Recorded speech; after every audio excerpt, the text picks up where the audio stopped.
환율 전쟁과 관련해서는 그 용어를 믿지 않습니다. 저는 이럴 때일수록 저희 상황을 좀 냉철하게 볼 필요가 있다고 봅니다. 많은 나라들이 환율을 정책의 수단으로 쓰지 않은 지가 꽤 됐습니다.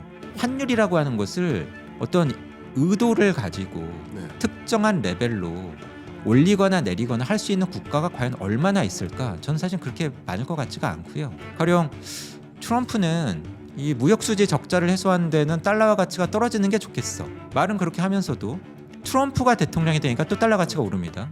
달러화 약세를 원한다고 하는 사람이 대통령이 됐는데 여전히 국제 기축 통화는 달러화인데 이러한 상황에서 국제 금융시장이 불안정하거나 또는 세계 경제가 불안정해지면 여전히 사람들은 달러화를 찾는 거죠. 근데 그런 상황에서 트럼프가 대통령이 되니 또 달러화를 찾았던 거 아닙니까? 이것은 뭐 미국조차도 어쩌면은 마음대로 통제하기 어려울 수 있다. 뭐 GDP 기준으로 보면 미국이 세계에서 한 26% 정도, 그리고 나머지 국가들이 이제 74% 정도 되는 거죠. 근데 말씀하신 대로 관세라는 것을 도입하게 될 경우 미국에는 물가 상승 압력으로 작용할 수 있지만 결과적으로 74%에 달하는 나머지 국가들에는 물가 하방 압력으로 작용하지 않겠느냐라는 게 이제 첫 번째 고민입니다. 예를 들면 미국에는 과소 공급이 되겠지만 미국으로 공급하지 못한 물건들은 상대적으로 나머지 대세계 국가들은 과잉 공급이 되는 거고, 마치 지금 국제 유가나 에너지 가격이 조정되듯이 과잉 공급에 따른 이슈가 한 가지가 있고, 또 두 번째는 과잉 공급도 있지만 미국에 적극적으로 수출하기 어려워지겠구나, 혹은 불확실성이 고조되는구나 하니까 기업들이 생산량을 줄여요. 미국을 제외한 나머지 국가들에. 그래서 생산이 줄고 총수요가 둔화되는 거죠. 소비 심리나 기업의 투자 심리도 위축되고, 그래서 설비 투자도 위축되지만 생산량도 줄게 되죠. 그게 결과적으로 미국을 제외한 나머지 권역의 경우에는 인플레 압력보다는 디플레 압력으로 영향을 주지 않을까 하는 판단을 현재 하고 있습니다. 그래서 의견을 드린다면 관세에 따른 영향은 일단 미국에는 일시적인 인플레를 자극할 것이겠지만, 근데 중기적으로 생각해 보면 글로벌 물가의 흐름과 미국의 물가의 흐름이 달리 움직이다가 결국 균형점을 찾아갈 텐데, 그래서 그게 전체적으로는 디플레 압력으로 가지 않을까, 경기를 둔화시키는 압력이 되고 디플레 압력이 되지 않을까 하는 생각을 한번 해볼 수 있겠고요. 첫 번째. 두 번째, 토론적 이거는 제가 말씀하셔서 떠오른 사안인데, 감세 정책 같은 경우도 감세를 한다 그러면 그만큼 소비 지출로 이어질 수 있다, 이런 판단은 분명히 들 수 있지만, 지금 마치 무디스가 미국 경제를 우려하듯이 이 감세 정책을 포함한 재정 적자 상황, 이 상황 때문에 무디스가 경고하듯이 미국 내부적으로도 공화당 내에서도 강경파와 온건파가 대립하고 있지만 좀 재정 적자를 줄이자, 재정 건전성을 좀 챙겨야 된다 하는 여론도 또 강하게 도는 과정이고, 또 베센트 재무부 장관 같은 경우도 그 부분을 더 신경 쓰는 모습, 그러니까 미국 재정 적자가 전체 GDP 대비 3% 이내에서 관리하려는 그런 움직임. 근데 감세 정책까지 해가면서 재정 건전성을 챙겨야 된다라는 굉장히 어려운 숙제를 만났는데, 그렇기 때문에 결국은 미국 입장에서 재정 정책을 확장적으로 하기가 부담스러운 입장이 된다. 그러면 이것도 역시 어쩌면 인플레를 자극하기보다는 디플레를 자극하는 요인으로 작용하지 않을까, 뭐 이런 좀 상충된 생각도 좀 지금 해봤습니다. 혹시 위원님은 이런 의견에 대해서는 어떤 고견을 갖고 계신지 좀 궁금해졌습니다. 주신 질문은 크게 두 가지 같습니다. 네. 우선 첫 번째 질문과 관련을 해서는 저는 미국과 다른 나라들의 상황을 구분해서 봐야 된다고 봅니다. 네. 단순화시키면 미국 같은 경우에는 앞서 인트로 때 말씀을 드린 것처럼 물가 상승 압력은 높아질 거고 네. 어쨌든 올해 상반기를 중심으로 경제가 어려워지는 국면을 맞을 겁니다. 네. 물가가 오르는데 경기마저 어려워진다? 그럼 많은 분들께서 스태그플레이션이라는 용어를 떠올리실 거고요. 네. 하지만 제가 계속 말씀드려 온 것이 스태그플레이션이라는 용어가 적절치 않을 수도 있다. 왜냐하면 스태그플레이션이라는 용어를 경제학자가 만든 게 아니지 않습니까? 영국의 정치인분이 그 당시에 영국의 경제 상황을 묘사하기 위해서 의회에서 쓰셨던 용어를 그냥 계속 쓰고 있는 거잖아요. 그렇다 보니까 몇 퍼센트 이상 물가 상승률이 높아지거나 경제 상승률이 몇 퍼센트 아래로 떨어지면 스태그플레이션이다라고 하는 명확한 정의 자체가 없지 않습니까? 그러면은 경제가 안 좋은데 물가가 오르면 다 스태그플레이션인가요? 저는 그게 굉장히 많은 오해를 불러일으킬 수 있다고 봅니다. 예. 많은 분들의 머릿속에 있는 대표적인 스태그플레이션 케이스는 아마도 1970년대, 80년대 오일 쇼크일 겁니다. 근데 그때 글로벌 물가 상승률은 10% 중반까지 갔고요. 네. 세계 경제 성장률이 0% 가까이까지 떨어졌었죠. 그러면은 지금 세계 경제 상황이나 미국 경제 상황이 그 정도로 어려울 거냐? 저는 그렇게 보진 않습니다. 네. 그렇다 보니까 이게 너무 많은 오해를 불러일으키는 것 같아서 그래서 제가 한 2, 3년 전부터 퀘이자 스태그플레이션, 한마디로 준 스태그플레이션이라는 용어를 쓰는 게 차라리 더 적절해 보인다라는 말씀을 드렸던 거고요. 그래서 어쨌든 미국은 뭐 경제는 좀 어려워지는데 물가가 오르는 양상을 분명히 맞을 걸로 봅니다. 하지만 다른 나라들은 그렇지 않을 겁니다. 특히 우리나라 같은 경우에는 많은 분들이 체감하시는 물가 수준 자체는 여전히 높고 그게 지금 소비 위축의 중요한 요인이 되고 있지만 어쨌든 추세적으로 보면은 높았던 물가 상승률은 떨어지는 흐름입니다. 네. 그런데 반면에 경기는 매우 좋지가 못하죠. 그래서 우리나라의 상황을 스태그플레이션이라고 볼 수 있느냐? 사실은 저는 그것보다는 어떻게 보면은 경기 둔화 구조적으로 네. 그리고 이것이 굳어지게 되면은 장기 저성장 이러한 양상과 유사하다라고 보고 있고요. 그래서 미국 특히 한국을 중심으로 한 다른 나라들의 상황을 묶어서 보는 것은 굉장히 많은 오해를 불러일으킬 수 있다고 봅니다. 네. 그리고 두 번째로 주신 질문은 미국의 재정 상황과 관련된 질문인 것 같고요. 네. 그런데 이렇게 말씀드리면 저는 사실은 심플할 것 같습니다. 그 감세도 어떻게 보면 정부가 세금을 덜 거둘 테니까 돈을 써줘. 어떻게 보면 경기 팽창적인 정책이고 정부 지출을 늘리는 것도 그럼 우리가 직접 돈을 쓸게라고 하는 일종의 경기 팽창적인 정책이죠. 둘 다 묶어서 어쨌든 경기에 도움이 되는 재정 정책이라고 볼 수가 있는데 감세를 하든 정부가 돈을 더 쓰든 어쨌든 재정 상황에는 부담이 될 수 있고 그리고 그렇지 않아도 적자가 심한 미국의 재정 적자가 더 심화될 수 있겠죠. 네. 근데 그렇다고 해서 트럼프가 손을 놓고 있나요? 그건 아니지 않습니까? 지금 우리나라에서도 가장 이슈가 되고 있는 게 트럼프의 관세 전쟁이잖아요. 근데 관세 전쟁은 여러 가지 목적이 있죠. 그리고 트럼프와 지금 미국의 행정부가 누리고 있는 효과도 있습니다. 우선 첫 번째로는 협박 수단이죠. 그래서 우리가 원하는 걸 들어주는 수단으로 쓴다. 뭐 가령 캐나다와 멕시코에는 미국으로 넘어오는 마약과 불법 입국자를 제대로 막지 못했다라고 해서 관세를 매기겠다고 했죠. 근데 사실 이렇게 생각해 보면 불법 입국자와 관세가 무슨 관련이 있습니까? 근데 그냥 매긴다라고 하는 거잖아요. 그러니까 일종의 수단이죠. 그러니까 펜타닐도 마찬가지죠. 마찬가지죠. 그러니까 일종의 전가의 보도 같은 거죠. 네. 네. 근데 전가의 보도처럼 휘두르는 이 관세에 또 다른 효과가 있죠. 뭐냐면 다른 나라들한테 관세를 많이 매기게 되면 관세 수입이 조세 수입이 생기게 되지 않습니까?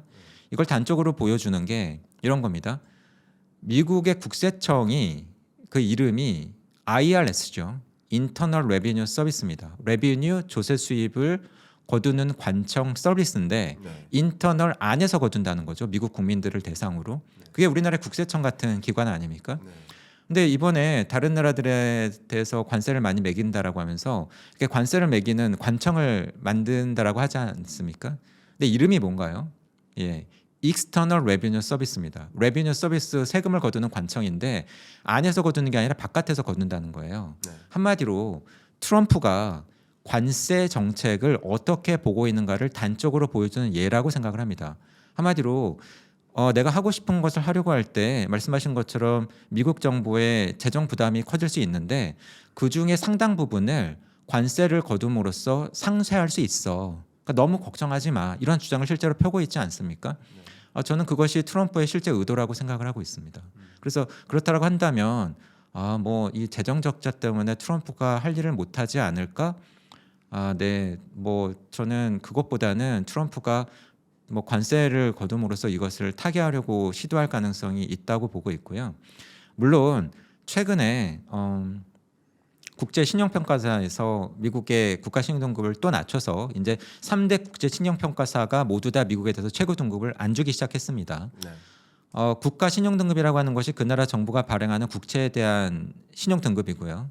결국은 그 나라 정부의 신용도를 의미를 한다라고 볼 때 가장 중요한 변수는 재정 건전성, 한마디로 재정 적자의 수준, 그리고 그 나라의 공적인 정부 부채의 규모라고 볼 수가 있겠는데, 특이한 것은 이번에 역시도 미국의 국가 신용 등급을 낮추면서 지금 뭐 GDP 대비 국가 부채 비율이 뭐 어느 수준을 넘었기 때문에, 또는 GDP 대비 재정 적자 비율이 어느 정도를 넘었기 때문에 낮춘다라고 하기보다는 네. 도리어 다른 요인들을 더 강조를 하고 있습니다. 가령 이런 거죠.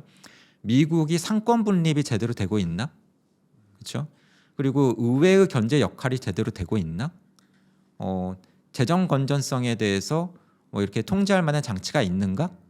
이런 어떻게 보면 시스템적인 부분에 대해서 이야기를 하고 있고, 이번 국가 신용 등급 하향 조정에 앞서서 먼저 신용 등급을 낮췄던 피치 역시도 뭐 특정한 레벨의 국가 부채나 뭐 이 재정 적자의 문제가 아니라, 가만히 봤더니 미국은 이 재정 절벽, 한마디로 국가 부채의 상한에 도달을 해서 공무원들한테 임금을 못 주게 돼서 정부 부문의 상당 부분이 멈춰버리는 이 재정 절벽 상황이 반복적으로 발생하네. 근데 가만히 봤더니 이것을 결정하는 것은 의회의 동의인데, 이 의회의 동의 시스템이 이게 예측 가능한가? 타협은 잘 이루어지나? 그런 것 같지가 않은데, 이러한 역시 마찬가지로 시스템적인 이유를 들면서 국가 신용 등급을 낮췄거든요. 그래서 저는 앞으로의 미국의 국가 신용 등급 부분과 관련을 해서도 미국 경제의 특수성을 우리가 분명히 감안을 해야 된다고 봅니다. 논란은 많지만, 그리고 기대감은 약화되고 있지만, 여전히 미국은 기축통화국이고 국제금융시장에서 달러는 기축통화이고, 그 달러를 발행하는 곳은 미 연준 한 군데밖에 없고, 그 미 연준은 미국의 중앙은행이고, 그러한 부분을 저희가 감안을 해야 된다고 보고요. 도리어 국가 신용 등급 하향 조정과 관련된 부분은 특정한 레벨의 재정 적자나 국가 부채 규모라기보다는 미국의 시스템이 어떻게 지금 작동을 하고 있는가, 우리가 그것을 신뢰할 수 있는가라고 하는 보다 더 근본적인 부분에 있다고 보고 있습니다. 네. 말씀 감사합니다. 지금 또 말씀해 주시면서 여러 가지 이제 관세 정책과 또 미국의 재정 건전성 문제까지 고루 이제 평가를 해 주셨습니다. 이 속에서 우리가 좀 생각해 봐야 될 또 한 가지 중요한 또 대주제가, 그러면 이 트럼프식 무역 전쟁이 지속될 것인가? 그러니까 소위 관세 전쟁이라는 것이 언제까지 지속될 것인가? 아니면 좀 다소 완화되는 모습으로 갈 것인가? 두 번째는 그 무역 정책 혹은 이 관세 전쟁이 완화된다 하더라도 다음 어떤 종류의 전쟁이 또 시작될 것인가? 이제 통상적으로 뭐 아마 읽어보셨겠지만 우리 마라라고 협정이라고 많이 이름하고 있는 미란 보고서, 우리 독자분들은 저랑 같이 읽어보시기도 했는데, 그런 어떤 그게 기본적인 트럼프 행정부의 경제 운영 방향이라고 가정한다면 이제 관세 전쟁이라는 카드를 꺼내 들고 나서 이제 아마도 방위 국방 관련해서 좀 압박을 또 취하면서 환율 전쟁을 가져오지 않을까 하는 그림까지 좀 생각을 많이들 하고 계십니다. 그래서 한번 견해를 여쭤보겠습니다. 관세 전쟁의 양상, 그리고 이어지는 그 밖에 나머지 트럼프 행정부의 상대국에 대한 어떤 압박, 어떤 방식으로 취해질 것인지 어떻게 보고 계신지 좀 여쭤보겠습니다. 크게는 두 가지 질문 같으십니다. 네. 첫 번째 관세 전쟁, 두 번째 환율 전쟁. 네. 우선 관세 전쟁과 관련을 해서는 당연히 질문을 오랫동안 많이 받았겠죠. 네. 우리나라 경제에도 굉장히 중요한 이슈니까, 뭐 지난해 계속 트럼프는 대통령이 되면 한국에 언제쯤부터 몇 퍼센트의 관세율을 얼마 동안 매길까요? 이런 질문을 당연히 받지 않았겠습니까? 네.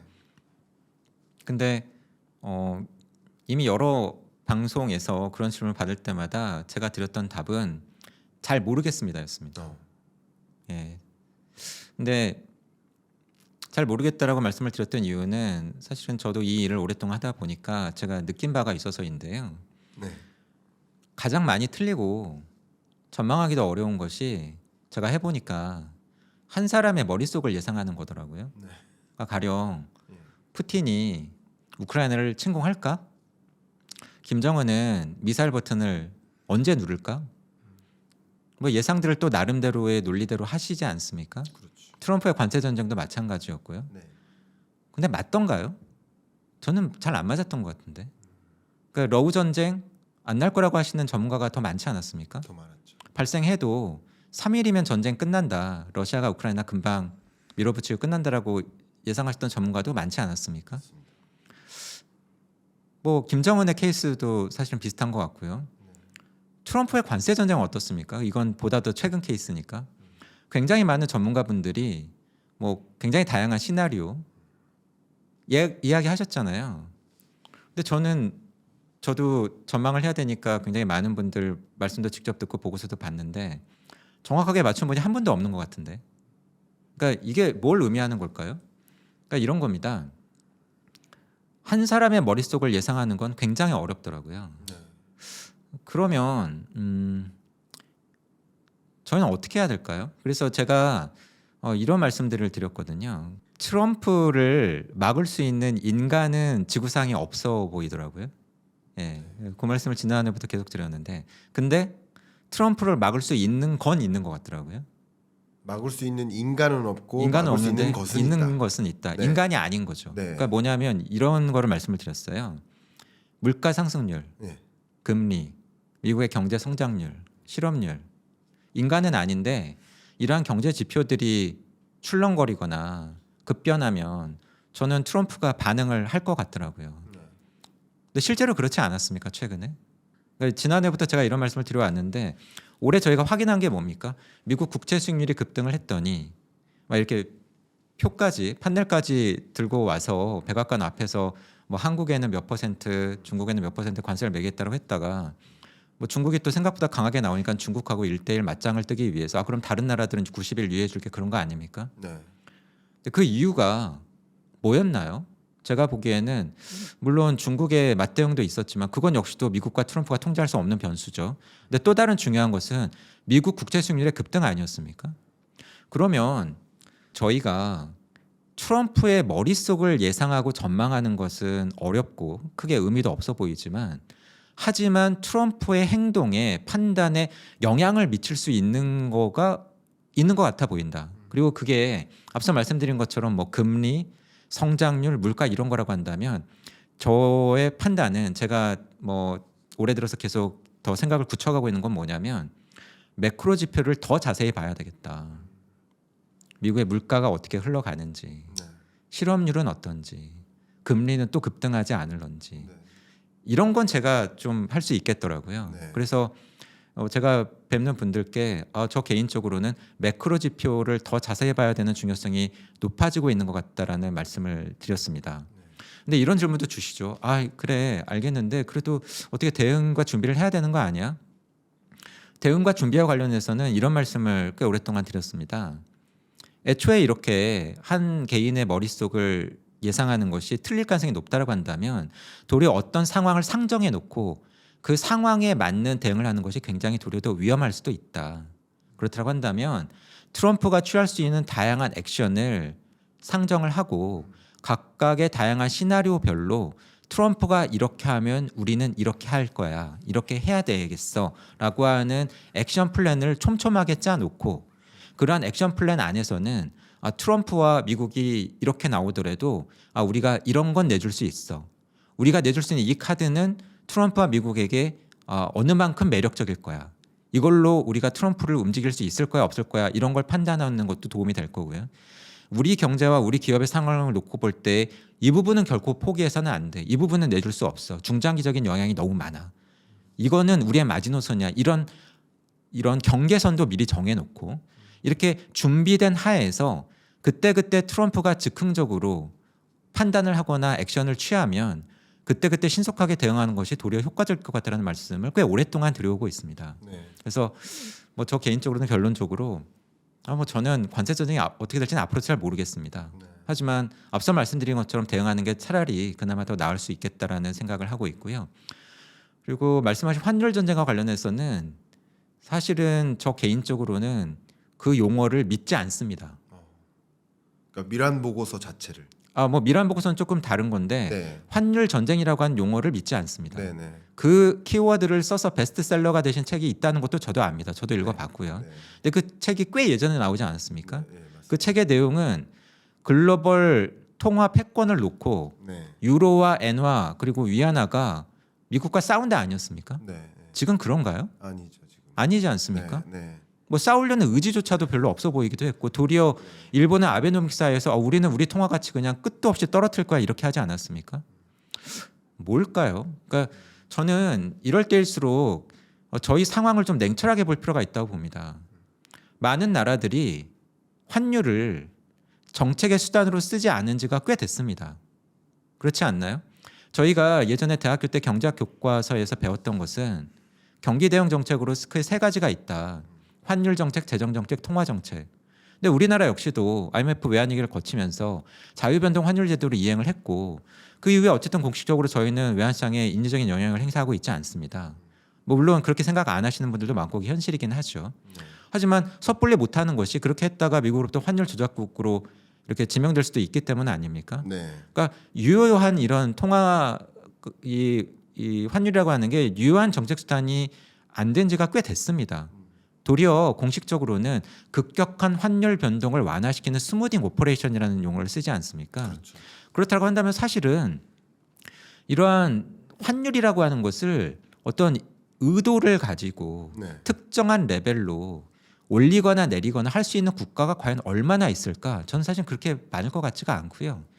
그리고 그런 기준으로 본다고 하더라도 미국 역시도 명확합니까? 저는 그것이 좀 명확하지 않아 보이는데 가령 트럼프는 그러죠. 이 무역 수지 적자를 해소하는 데는 달러화 가치가 떨어지는 게 좋겠어. 말은 그렇게 하면서도 또 보면은 글로벌 이 결제 시장에서 달러화 시스템에서 빠져나가려는 움직임을 보이는 나라들, 특히 브릭스 국가들이 그런 움직임을 보였더니 그럼 우리가 제재할 거야 또 이렇게 하지 않습니까? 네. 그러니까 양면성이 있는 것 같아요. 우리나라 통화 가치가 너무 올라서 우리가 무역 거래에서 손해를 보지는 않았으면 좋겠어라는 마음도 있으면서도 네. 그래도 우리가 글로벌 패권 국가인데 네. 달러화 가치가 지나치게 떨어지는 건 싫어. 이런 것도 있는 것 같거든요. 물론 앞서 언급하신 미런 보고서를 통해서 뭐 달러 가치가 크게 변할 수 있다.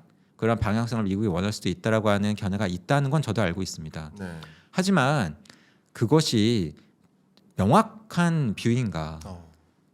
천명이 된 것인가? 그리고 미국이 하겠다라고 하면 실제로 그렇게 할 수는 있는가? 그러니까 지난해에도 저희가 앞서 말씀드렸지만 경험하지 않았습니까?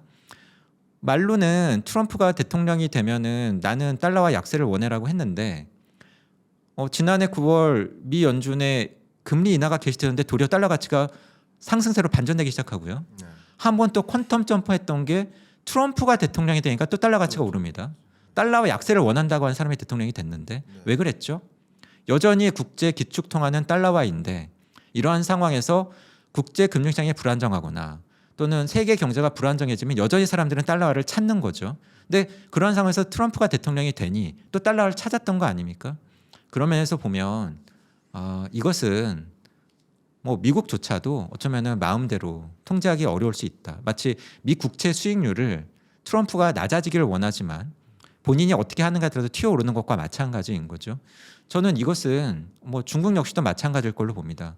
상대적으로 환율에 대한 통제력은 높지만 중국 역시도 환율과 관련해서는 특정한 방향으로 환율 정책을 펴는데 여러 가지 부담을 느낄 수밖에 없는 경제 상황이라고 보고 있습니다.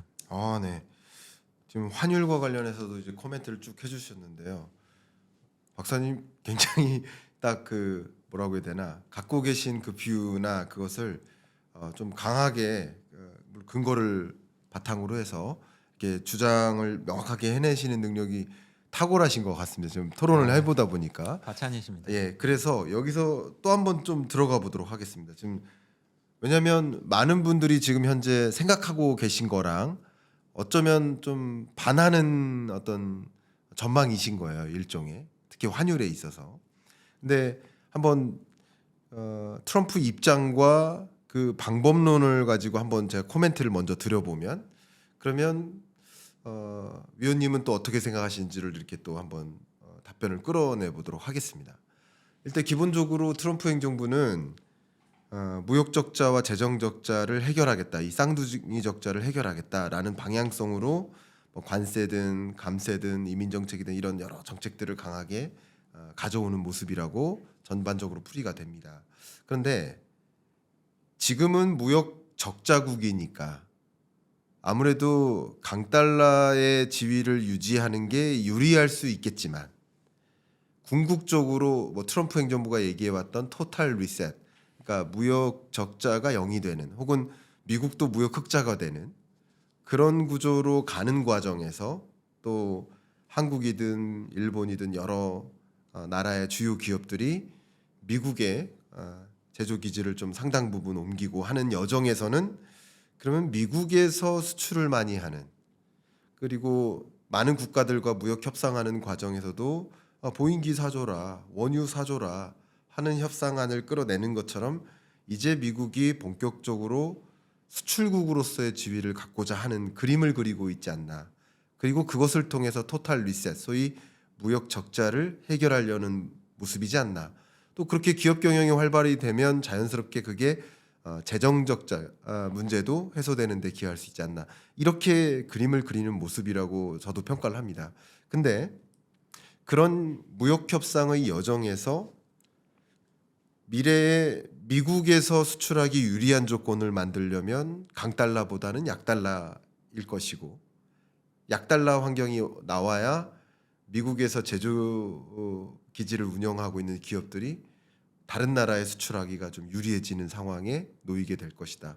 이렇게 그림을 만약에 그린다면 아마도 많은 국가들과 적극적으로 무역 협상을 하는 과정에서 약달러를 만들기 위해서 상대국에게 미국의 요구사항을 제시할 텐데, 근데 그 요구사항은 테이블 위에서라기보다는 테이블 밑에서, 주로 예를 들면 미국 국채를 좀 사줄 것을 요구하듯이 하면서 미국 국채 가격을 끌어올리고, 다른 말로 국채 금리를 좀 떨어뜨리고, 트럼프가 원하는 바죠.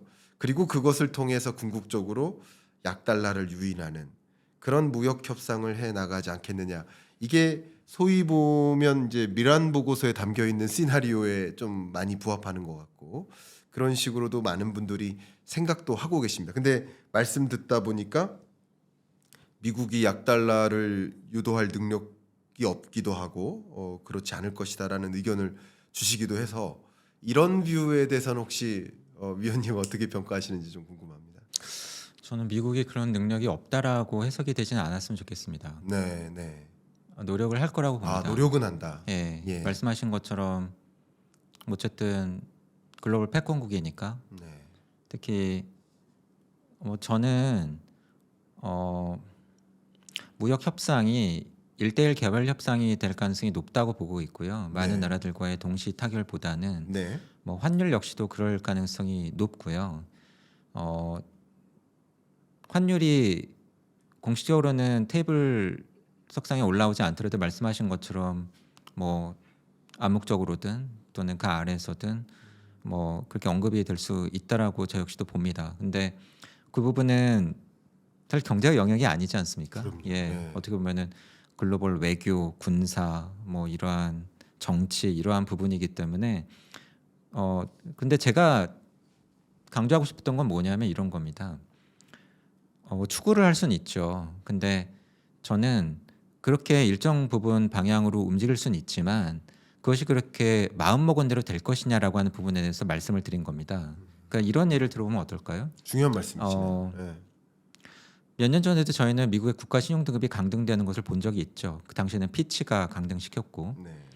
근데 저희가 생각하는 국가 신용 등급 강등의 모습은 어떻습니까? 어느 나라의 국가 신용 등급이 강등되면 그 나라 통화 가치가 떨어지고, 그렇죠? 그 나라에서 돈이 빠져나가면서 그 나라 금리가 올라가야 맞지 않습니까? 네. 근데 미국 국가신용 등급이 강등이 됐는데 초기에는 지금 얘기한 것처럼 달러화 가치가 떨어지고 미 국채 금리가 오르는 듯 하다가 조금 지나니까 도리어 달러화 가치가 오르고요. 네. 그리고 국채 금리가 떨어졌죠. 네. 왜 그랬을까요?